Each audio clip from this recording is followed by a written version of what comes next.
Joining us now is Congresswoman Elizabeth Esty of Connecticut. Her district includes Newtown. Congresswoman Esty, thanks very much for being here. I really appreciate your time tonight. Well, really appreciate the chance to be with you this evening.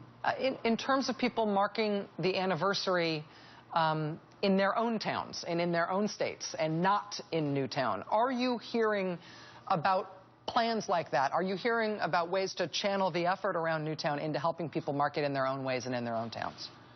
We have, and we've helped coordinate that. Those who have been active here in Washington as part of the Gun Violence Prevention Task Force, and really with groups all across the country, have spread the word, the wishes of the community of Newtown to mark this solemn anniversary with acts of kindness in their own communities. As you said, what has dramatically changed in the last year is that Newtown is no longer simply a place, but in the words of my good friend Monty Frank, who has been a real parent activist, galvanized by the murder of children in his community, it's not just a place, it's a movement.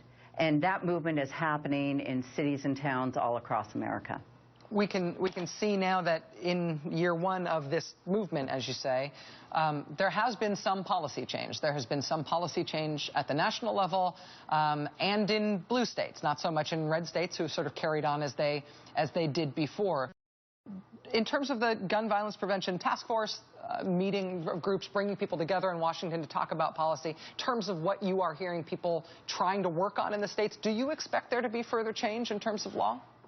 I think we're going to continue to see growth and support and change. The American people overwhelmingly support common sense gun reforms to keep our children safe on the streets, in their homes, at their schools, and to keep young people safe and families safe everywhere.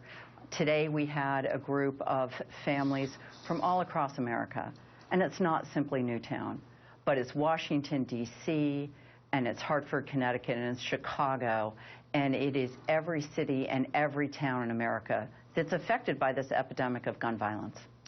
We've talked, you've been on the show, and we've spoken a few times since what happened last December in Newtown.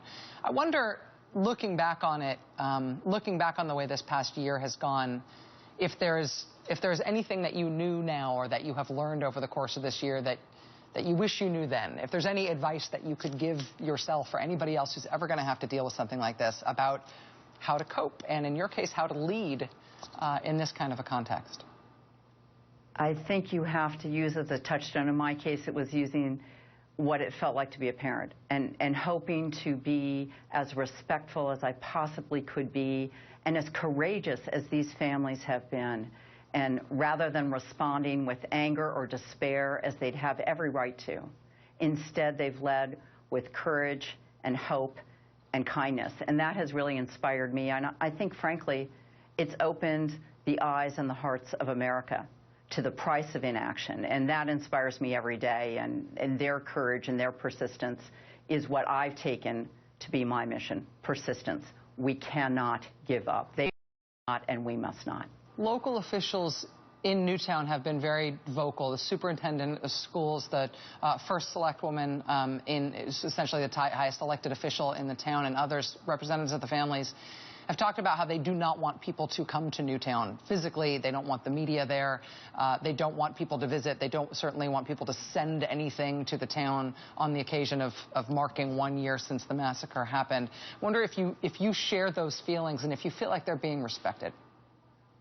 I do share and support the community's feelings. They've had to go through an unimaginable tragedy and horror in an exceptionally public way.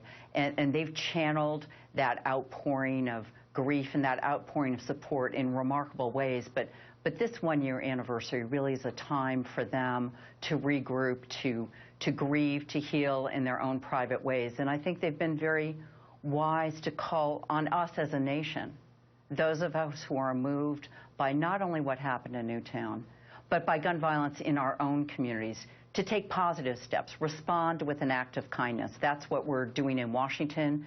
We have families here this week participating in events and are encouraging others to do the same. Mike Thompson, chairman of our task force, and other members of Congress will be joining us at Martha's Table here in Washington later this week, as well as families from Newtown and gun violence victims and families from across the country are joining us to mark the occasion. Connecticut Congresswoman Elizabeth Esty, whose district includes Newtown. Thanks very much for talking with us about this tonight. I know that this week is going to be a very tough week for you. Please stay in touch and let us know what we can do. Well, thank you so much, and thank you for your continued interest and support of this country, standing up with political courage to cowardice in Washington. I appreciate it, ma'am. Thank you for being here. All right, we'll be right back.